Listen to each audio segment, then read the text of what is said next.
Hello YouTube, welcome to Sunday in the Shop. It is Saturday the 12th. It's maybe 32 degrees out. We got a nice wind out of the south making a wind chill. So I'll give you the weather report here. Humidity's at 20%, the dew point's at 1. So we're still in a drought. We got missed by the last snowstorm again. So it is nasty out there. We're hoping it warms up.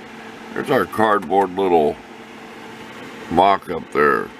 That's going to have a flapper door in it. There's not going to be no circles on it. We're just going to put a flapper where it closes at the back here. Because we close out here, we end up getting ashes way out here. So we modified our other stove so it closes way at the back so the ashes don't come out. I think you might remember that when I modified my other wood stove. There's our little scribble picture, and here's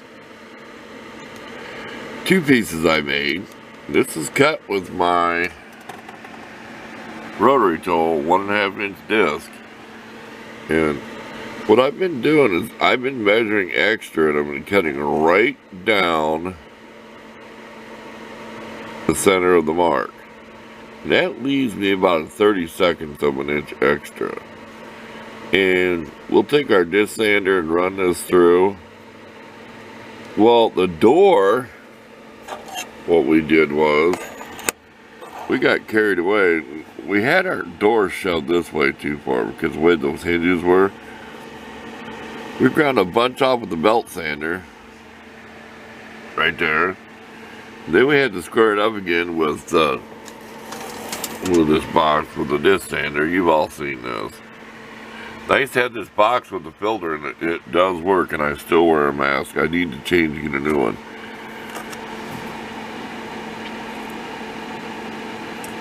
You see where I drilled these.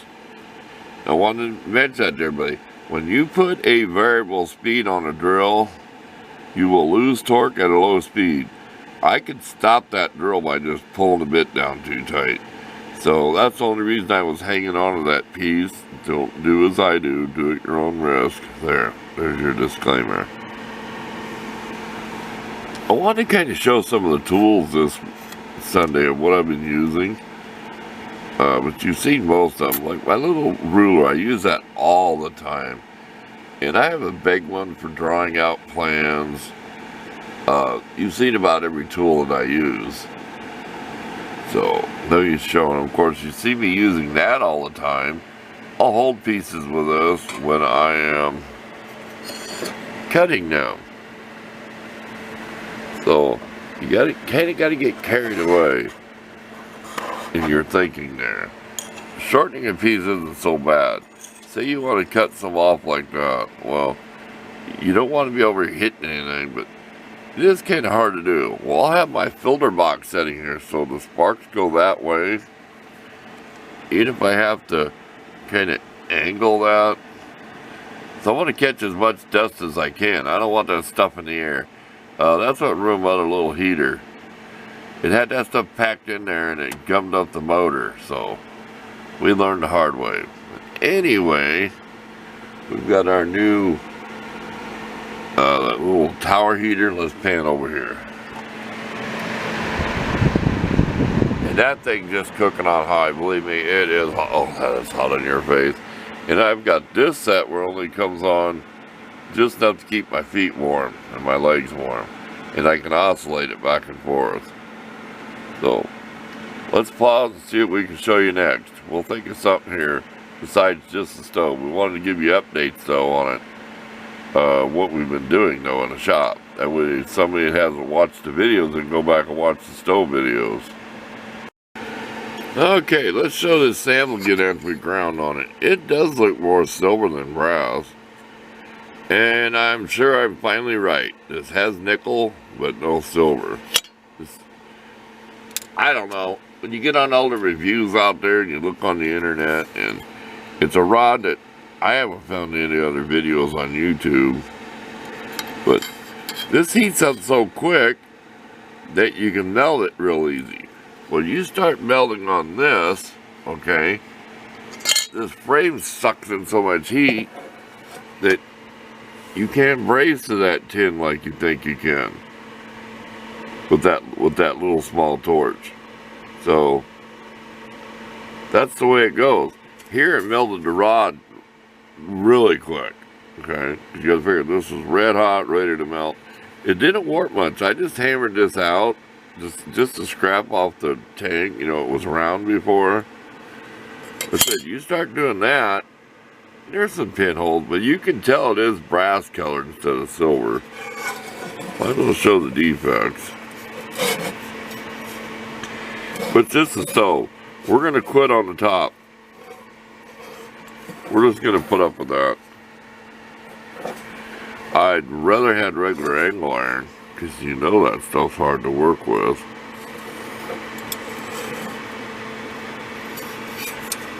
My body work. That's where the two holes were.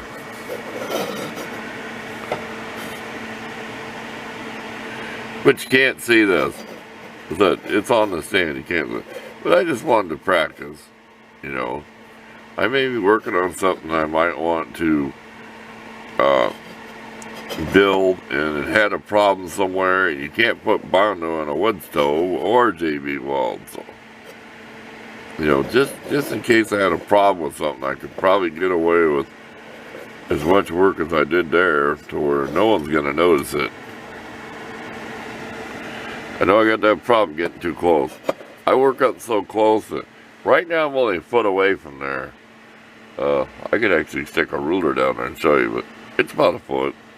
I work so close on stuff that I got to have to get in the camera up there doing it. Okay, enough of that. Let's think of something else. We're kind of lost to what to do. We're cold. We want to get the video done, but we want to give you something worth watching today. This stuff is worth reviewing again. This has that crosshatch while I sanded it. Use whatever grit you want. This was probably 80 grit sanding disc, and that's 2 coats. And I did not have no steel wool. So after I put this on there, I didn't even wash it with water. I wiped it with a rag as clean as I could and just put on the second coat, and I let it set longer. Okay, I want something gray dark. Well, it's not bad. It would not look good on her. You're trying to redo your old antique gun or something, but you know that's pretty good. You know, it's either that or it's the shiny silver color and trying to sand it down. That stuff will stay on there until I burn the stove. Ain't no use taking it off. We're still designing a handle, is why we haven't even drilled this hole yet. We're trying to come up with a handle that's kind of unique. So we don't know where to put the handle at. I think we're just going to put one of them latches where we just have the little slot of metal. We don't want to put that turning thing on the inside of the door to grab. That's too much work for this kind of stove. We just want a little slotted piece of metal where you lift it up and drop it. You know what I mean? When the piece is flat, you just drop it down the slot. Oh, shameless plug there. Well, talk about desperate for a pencil.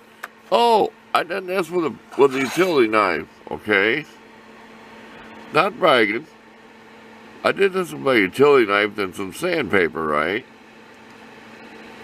Y'all know I'm talking about the rectangle carpenter pencils. I've always used a utility knife to sharpen them. They make a sharpener phooey.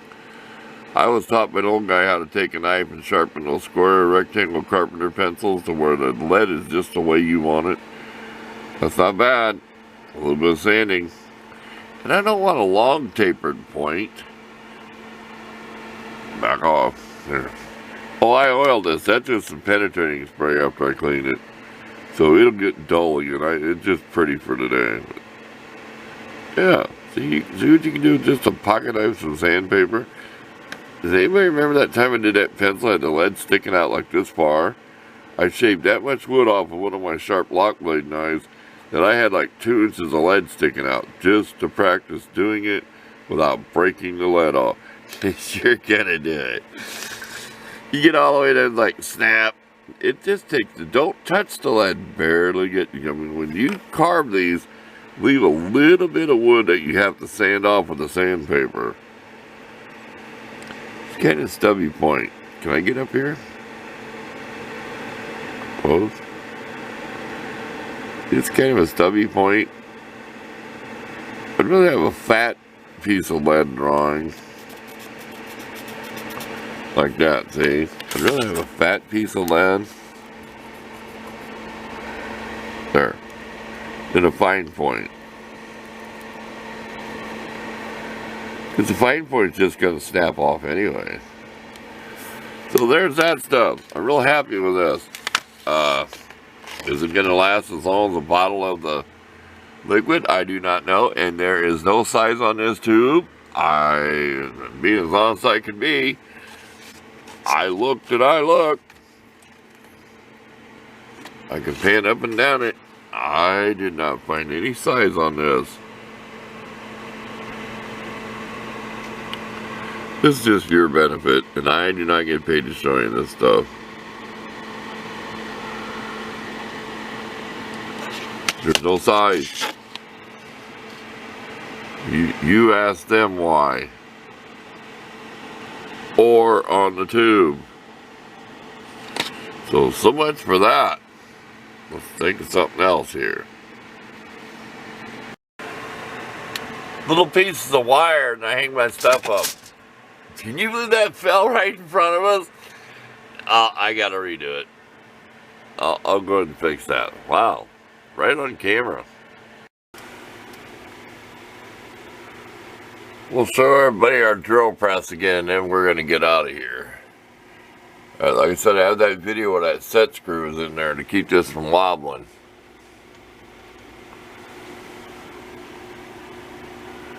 I really like that, and I like this big table.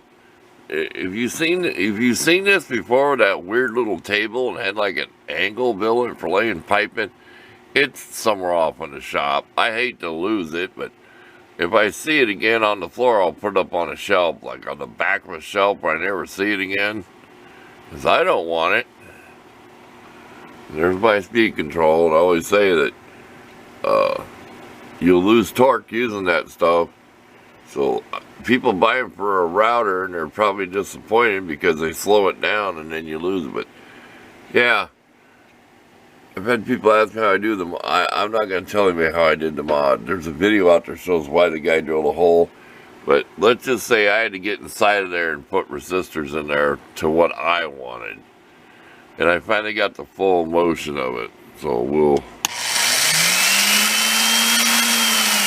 can slow it way down before it just shut off.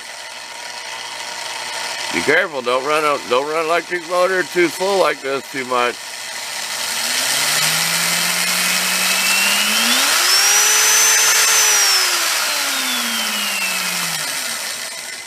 Oh, if you ain't subbed 805 Road King, you missed him putting a new motor on his sewing machine. Oh, what a nice machine. Now he's got variable speed, plus he's got a variable on the, I'm sure the foot pedal's variable, if I remember right. I was half asleep watching the thing. I don't know what time of the night it was I was watching it or whatever, but yeah, his sewing machine where he made all the upholstery for the Ford truck. So, if you don't know who that is, 805 Road King, there's one of the shout outs for the weekend there. Well, we're out of here. We're going back in the house where it's warm. It's just too cold. It's supposed to be over 60 tomorrow. I'm not going to suffer today. So, thanks for watching. Y'all used to the best in here. It's been a long winter. I've been stuck in here. I mean, I'm kind of embarrassed, but then again, everything's here. Hey, the famous fan.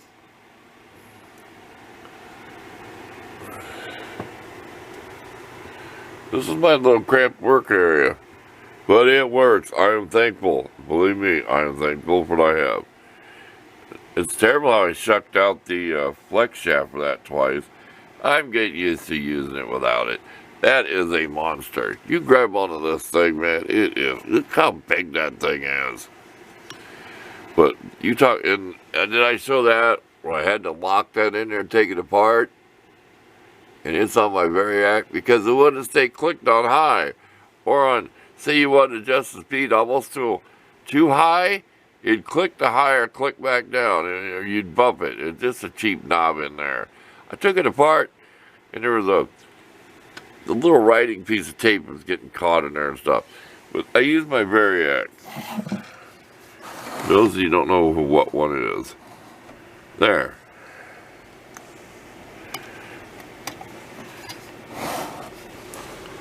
That's what I use on that, and that is the best way to run one of these. If you could afford one of these and just shove your Dremel rotary tool on high, that is the best way to adjust the speed. And you don't really lose a whole, I notice that I don't lose a whole lot of torque when I slow that down. Of course, I don't slow it down too much. I mean, there's numbers on here, we'll show you.